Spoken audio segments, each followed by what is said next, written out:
I was sad to see Neil Rule not at work today. Oh. Oh. Wow. I was sad to not see Neil today. That would have been fun. It would have been fun. Oh, man. No wonder you were here early. I thought about that one more thing. He was like, Ryan's here before me. I was just coming to say what's up. I saw those Came a brass little early knuckles in your today. jacket. You're like, hey, Neil, you in here? Come on, Neil. No, but it's all good, man. It's all good. We're having a lot of fun with the back and forth. And I'll tell you this much. We're going to get into the Lions, obviously, and stuff like this, and the injured players that they signed yesterday. But They had a couple of good special teams. yeah, they got some good guys coming. But, like, I went back today. And I got a top 10, by the way. A Braylon top 10 coming up for Yes, us we as do. well today. Yes, we do. I Yes, we do. went back today, and I've gotten a lot of criticism for how I feel about building the Super Bowl winning team and building a team to get to the Super Bowl. And I understand, there's a bunch of different ways you can look at it. I don't think there is a bunch of different ways to look at it. Like, I think there's a way that has been consistent throughout the last decade and a half, and I think that's kind of what you've got to look at. But it is what it is. I hope to God I'm wrong one day, and I hope to God that Brad Holmes does something here in the second level of free agency or the draft that really gets a lot of us excited about this football team, because I can think what I think. Neil could think what he thinks. You guys could think what you think. But the NFL, I'm curious to see what they think about the Detroit Lions. And you know what? We're not going to have to wait long to find out what the NFL thinks about the Detroit Lions, because the Philadelphia Eagles won the Super Bowl. They are going to open up the NFL season at home on Thursday Night Football before about 50 million people watch it on TV. Maybe against us. Yep. That's what I'm That's getting where he's to. going. That's exactly where I'm going. I knew where you were going. And I guarantee you that the Eagles will not be playing the Detroit Lions on that game. At the end of last season, I thought there was no doubt in my mind, Lions at Eagles opening night, the true NFC Championship game. Mm-hmm. That's what's going to happen. I don't think that anymore, because there's no buzz about the Lions right now. Yes. But if you go around the NFL, watch any NFL show out there, look online, go through all these other things, and maybe there was too much buzz on the Detroit Lions last year. But in NFL circles, there is no buzz about the Detroit Lions. And because of that, I think maybe they will be a little bit under the radar this year.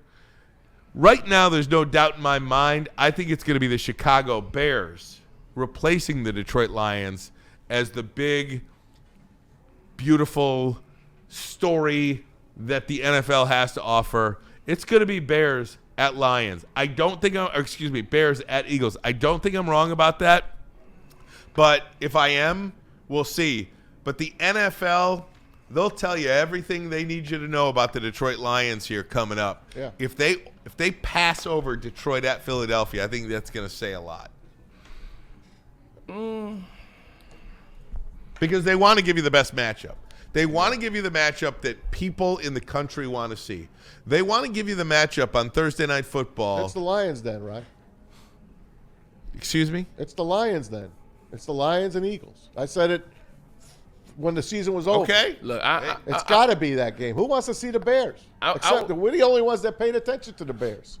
I would have to I don't agree. know. I would have to agree with Maz on this. Look, what the Chicago Bears did in the offseason so far, it's a flashy penny. It's nice. I do like it, especially if you're trying to win right now. They got 3 offensive linemen, 2 were all pros, 2 defensive interior linemen. That's on the opposite side of the ball. So they've cleaned that up. They made some moves, and it looks nice. And yes, we're talking about it, but the Lions still are the better team. The Lions still are the team that's coming off 15-2 and winning the North last year. The Lions are still a team that are expecting some major players to come back from injuries. The Lions are a team whose offense is still intact. Dan Campbell is the leader of this team still, and they still have a draft to come up. Now, we can say we want to about Brad Holmes and moves and this thing. He's drafted well. in the 4 years of him being here. So there's a lot left to this offseason. The Lions are still the team to beat, and I think the Lions and the Eagles is still the best matchup for the NFL as of right now. So I understand what you're saying. I just disagree. Let me give you their home opponents in 2025. You talking Philly or Philly? Yeah. Philly. Philly. Because this is really about Right. what the NFL wants to put as their marquee season opener game. This is the game that they want 50 million people to watch. This is who they want to highlight. Philadelphia against Dallas. Nope. No. Philadelphia against the Giants. No. No. Philadelphia against the Broncos. No. No. Philadelphia against the Raiders. No. Philadelphia against the Lions. Yes. Philadelphia against the Bears. No. Lions. Philadelphia against the Rams. The Rams. No, Oh. that could be the game because Oh. it's the rematch. There it is. That's Of the the rematch. semis. That's the game. What should have been the NFC championship. And they just got think to your point, they just got Devontae Buzz. Adams. They just made some noise. They have buzz. Buzz. That's the game. Rams. Who's got the buzz? Rams. Yeah. Rams. That's the game. That's the You game. just hit it. Why wouldn't it be Washington, their divisional rival? In Washington. I didn't mention Washington. Why wouldn't it be them? That would be the rematch of the NFC championship. because it's yeah, like- that's what I'm saying. You're Why right. would it be Because them? That's they another usually- good one. Because they usually don't do divisional rivals at the Right. start of the season. I agree. They usually that would be the only That's reason. the only why reason, That's yeah. the only reason. Why. But if you that think- would be it. You're right. We're third. If you think of those four teams right now, Philadelphia and the Rams, Philadelphia and Washington, Philadelphia and Chicago, Philadelphia and Detroit, I think the Lions are fourth on that list when it comes to storylines. The storyline about the Detroit Lions is everybody they've lost, not everybody they've gained. Same with the Eagles. Well, Philadelphia's got the game, though. They're the Okay, champs. say less. Understood. They're the champs. Understood. Story with the Rams is they've gotten Devontae Adams. Storyline with the Bears is they've got a new head coach. They've got Five new players. 5 new offensive linemen. Grady Jarrett just with a great introductory press conference yesterday. I don't know if you've heard any of that. He was tremendous. Washington with all their additions and coming along. I do think the storyline amongst those 4 or 5 top teams in the NFC, the storyline with Detroit is everybody they've lost. Agreed, but that's the only team in that bunch that the Eagles haven't played is the Lions, and that was the dream matchup. I agree. 15-win Lions, 14-win Eagles. That's what we all thought it was going to be.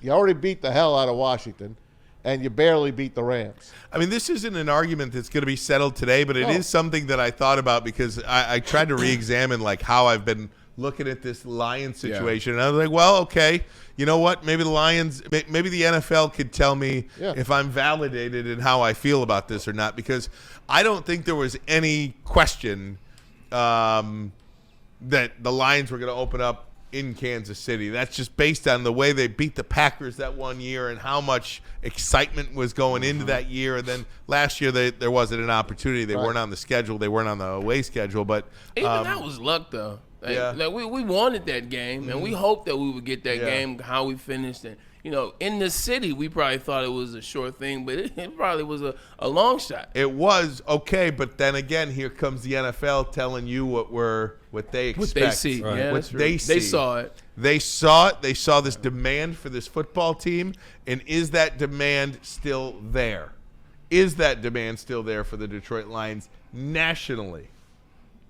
I think so. That's a question that I think is going to be answered when the schedule comes out in about 2 months. Can I read a little something from Dave Burkett's column today? Yes. Because he is us. How about that? I want you guys in the chat to go to the Free Press and read Dave Burkett's article. It's titled "Detroit Lions Did Little to Get Better in Free Agency." Blah blah blah. Hold on, before you read that, can I answer your question? Sure. Yes. There's a story when it still comes around, and the story is, who's the best offense in the NFL? That didn't change. Yeah, Kevin Zeitler, and we'll talk about that, but they're still the best offense. That record-setting offense that we saw, they still have that same offense, that same nucleus, that's still intact. Kirby Joseph, that led the league in interceptions, is one of the most fun young players to watch in this league. Well, he's about to get an extension with the Detroit Lions. Brian Branch, arguably the best safety on the team. He's still there. Aiden Hutchinson, number 97, will be back. Now how, we don't know, but he will be back. I think the storyline is somewhat still intact for the Lions to still be that team that people are kind of looking to watch. Well, this is Dave Burkett. I wanted to read this a little bit. I'll skip around. He said No, go ahead. The first wave of the NFL free agency was over before it started. The vast majority of the handful of good players hit the market to new teams within 52 hours. By the time the league opened yesterday, teams were looking to fill their remaining holes with scraps. Okay. That's what we did. Okay, the Lions found a new starting quarterback day one, DJ Reed. Of course, they lost Carlton Davis. Then they added more depth for the defense with low-budget signings of defensive tackle Roy Lopez and linebacker Grant Stewart from the Colts. He said none of those additions moved the needle for the Lions. The Lion fans hungry for a Super Bowl after 2 years of oh-so-close misses, coupled with the return of Le'Veon Onwuzurike on a friendly contract, Marcus Davenport for however how long he stays healthy, Derek Barnes, Ezekiel Turner to help on special teams. Brad Holmes stuck to his word, giving the Lions depth in case massive injuries hit again. He said free agency isn't over yet. A handful of prominent or aging injured players are still out there. The Lions are still in the market for a starting caliber guard to replace Kevin Zeitler. The draft is over a month away. Trades can happen, and Holmes has been proficient at molding the Lions into contenders. This wasn't the spring forward most hoped for after a disappointing end to last season when the Lions squandered the number one seed and the best record in franchise history with a loss to the Commanders. At the time, it was easy to chalk the Lions' misfortune up to injuries. 5 defensive starters, blah, blah, blah, blah, blah. I've learned a long time with Les Snead, the longtime L.A. Rams. This is the most important part of the article, by the way. Read this again, right here. I've long leaned towards Les Snead, the longtime L.A. Rams GM, in my roster building philosophy.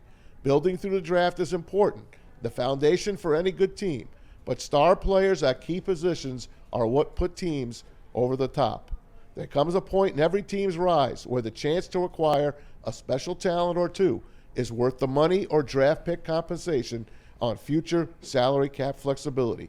Yes, I believe the Lions are at that point, entering year 5. They still have one of the best rosters, which we've all said, but they are missing that star player, especially on the defensive line. And I can go on and on. He basically said what we've been saying, and you guys have been laughing at, including Neil.